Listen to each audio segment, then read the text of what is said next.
asing itu ya termasuk Amerika atau siapa, mereka itu memanfaatkan situasi sepertinya nanti itu biar Soekarno digoyah gitu loh. Padahal kita nggak menggoyah Soekarno, itu paling undang-undang dasar, itu intinya. Perkenalkan Doni A. Hussein, putra dari Letnan Kolonel Ahmad Hussein, salah satu pilar dalam pemerintahan Revolusioner Republik Indonesia atau PRRI, sebuah gerakan penting yang menandai perjalanan Indonesia sebagai sebuah negara.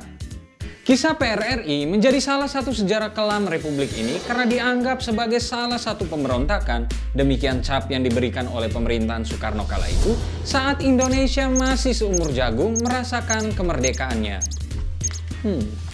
Pemberontakan ini juga melahirkan trauma sejarah karena menurut Jenderal Abdul Haris Nasution mendatangkan korban hingga 10.159 orang dengan 5.592 diantaranya berasal dari rakyat sipil. Lalu seperti apa sejarah pemberontakan yang disebut-sebut ditunggangi oleh Amerika Serikat lewat badan intelijennya CIA ini? Get your copy and let's get it started.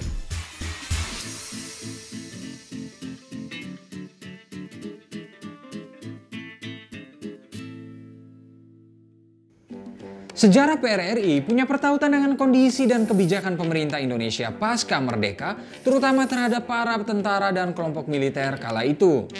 Pada tahun 1948, Muhammad Hatta yang menjabat sebagai Perdana Menteri merangkap Menteri Pertahanan mengeluarkan program reorganisasi dan rasionalisasi di tubuh Angkatan Perang Republik Indonesia atau APRI. Program yang disebut juga RERA ini sebetulnya sudah dicanangkan sejak Kabinet Amir Syarifuddin, namun baru digalakan lagi di era Hatta. Tujuannya adalah untuk menyederhanakan angkatan perang akibat minimnya anggaran negara dari sekitar 350.000 tentara dan 400.000 anggota laskar menjadi 160.000 hingga 57.000 tentara reguler. Beberapa sumber juga menyebutkan bahwa RERA digunakan Hatta untuk membersihkan pengaruh kelompok kiri dari militer. That's interesting. Nah, kebijakan ini mendapat banyak tentangan dari tubuh militer sendiri. Salah satu yang menentang kebijakan ini adalah Komando Divisi 9 Banteng yang ada di wilayah Sumatera Tengah. Mereka menilai dengan kembalinya Belanda ke Indonesia kala itu bukan alasan yang tepat untuk mengecilkan jumlah tentara. Sebagai tambahan, di tubuh militer kala itu memang terjadi banyak benturan dan persaingan, baik antara mantan tentara KNIL bentukan Belanda dengan mantan tentara PETA bentukan Jepang, maupun antara para tentara yang kiri dengan tentara kanan. Nah, jika kalian ingin ada episode khusus yang membahas hal ini, jangan lupa untuk tulis di kolom komentar di bawah ini ya. Walaupun program RERA sendiri pada akhirnya terhambat, akumulasi pertentangan dan ketidaksetujuan itu terus memuncak di waktu-waktu selanjutnya, utamanya terkait kebijakan pemerintahan Presiden Soekarno secara keseluruhan. Era-era awal kemerdekaan Indonesia ini memang diwarnai kesulitan secara ekonomi dan ketimpangan yang terjadi di banyak wilayah.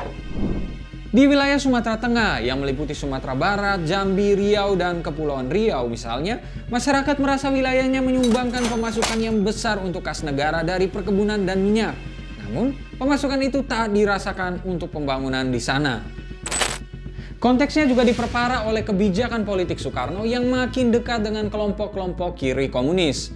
Menguatnya Partai Komunis Indonesia pasca pemilu 1955 pada akhirnya menambah para ketidakpuasan yang terjadi.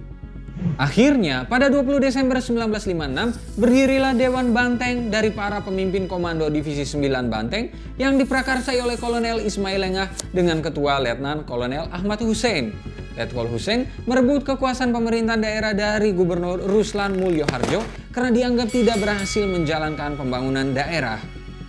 Aksi Hussein ini kemudian diikuti oleh Kolonel Maludin Simbolon dengan membentuk Dewan Gajah di Sumatera Utara. Kemudian lahir juga Dewan Garuda di Sumatera Selatan dipimpin oleh Letkol R. Barlian dan Dewan Manguni di Sulawesi Utara yang dipimpin oleh Letkol Vence Sumual. Nama terakhir adalah sosok yang identik dengan perjuangan rakyat semesta alias Permesta yang akan kita bahas di episode selanjutnya. So, stay tune! Singkatnya, dewan-dewan di daerah itu bersatu bersama dalam Dewan Perjuangan yang menuntut pemerintah pusat terkait ketimpangan ekonomi. Ada juga kolonel lain yang ikut bergabung, yakni Zulkifli Lubis yang dikenal sebagai legenda Intel Indonesia. Aha Nasution yang kala itu menjabat sebagai Kepala Staf Angkatan Darat bereaksi dengan melakukan pemecatan terhadap para kolonel yang disebut pembangkang tersebut. Pada awal 1958, menyusul tidak dipenuhinya tuntutan Dewan Banteng oleh pemerintah pusat, digelar pertemuan di Sungai Dareh.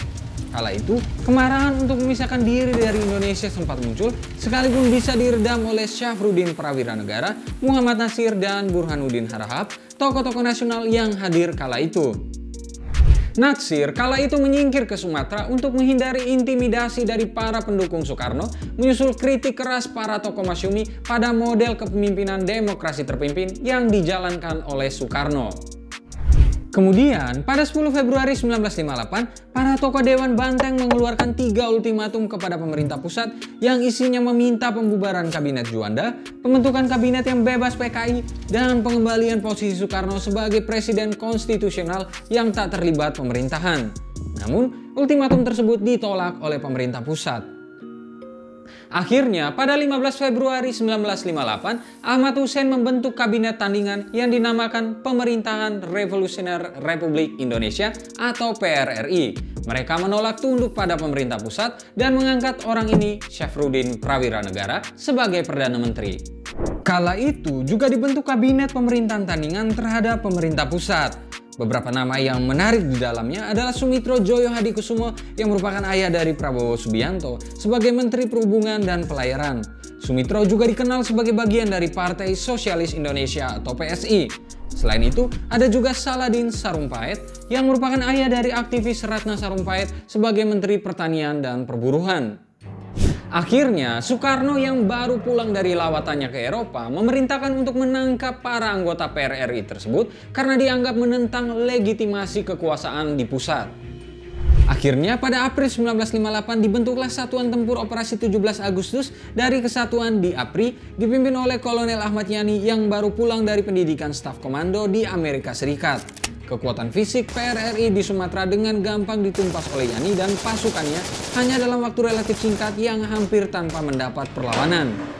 Para pemimpin PRRI pada akhirnya kalah dan jadi tawanan di Jakarta. Kelak, sebagian dari mereka dibebaskan dan melanjutkan karir militer semasa pemerintahan Soeharto usai tragedi 1965. Keberadaan Natsir dan tokoh-tokoh masyumi pada akhirnya juga membuat partai tersebut dibubarkan oleh Soekarno. Begitupun juga dengan PSI yang akhirnya dibubarkan karena adanya sosok beberapa anggotanya termasuk seperti Sumitro. Sekalipun pada akhirnya berhasil ditumpas, lembar lain yang menarik dari PRRI adalah terkait dugaan keterlibatan Amerika Serikat dalam konflik ini. Beberapa sumber memang menyebutkan bahwa tokoh-tokoh PRRI sempat bertemu dengan tokoh-tokoh dari Amerika Serikat, terutama dari CIA. Tim Weiner dalam membongkar kegagalan CIA, kemudian Ken Conboy dan James Morrison dalam Fit to the Fire CIA Covert Operations in Indonesia mengupas operasi rahasia CIA dalam menggoyang kekuasaan Presiden Soekarno antara tahun 1957 sampai 1958. Pemerintahan Presiden Dwight Eisenhower yang kala itu berkuasa di AS memang tak ingin komunis membesar di Indonesia. Bantuan bahkan hadir dalam bentuk persenjataan untuk PRRI. Ini memang tidak lepas dari efek perang dingin yang terjadi kala itu. Selain konteks pemberontakannya, PRRI juga menjadi tonggak lain eksodus masyarakat Minang ke berbagai daerah di Indonesia. Menurut Mokhtar Naim dalam bukunya Merantau, Pola Migrasi Suku Minangkabau, sebelum terjadinya peristiwa PRRI, jumlah orang Minang di Jakarta diperkirakan kurang dari 100.000 orang. Tetapi setelah peristiwa tersebut jumlahnya terus meningkat. Bahkan menurut perkiraan pada tahun 1971 sudah terdapat sekitar 500.000 orang Minang di Jakarta. Mungkin ini alasannya kenapa nasi Padang hingga kini ada di mana-mana. Nah, lalu bagaimana menurut kalian? Seperti apa sejarah PRRI ini harus dimaknai? Berikan pendapatmu. Terima kasih telah menyaksikan video ini. Jika kalian punya saran atau masukan untuk konten-konten selanjutnya, jangan lupa untuk tinggalkan di kolom komentar di bawah ini. Jangan lupa juga untuk like, subscribe, dan nyalakan lonceng notifikasinya. Serta ikuti terus pinterpolitik.com untuk dapatkan informasi seputar fenomena politik di Indonesia. Bye.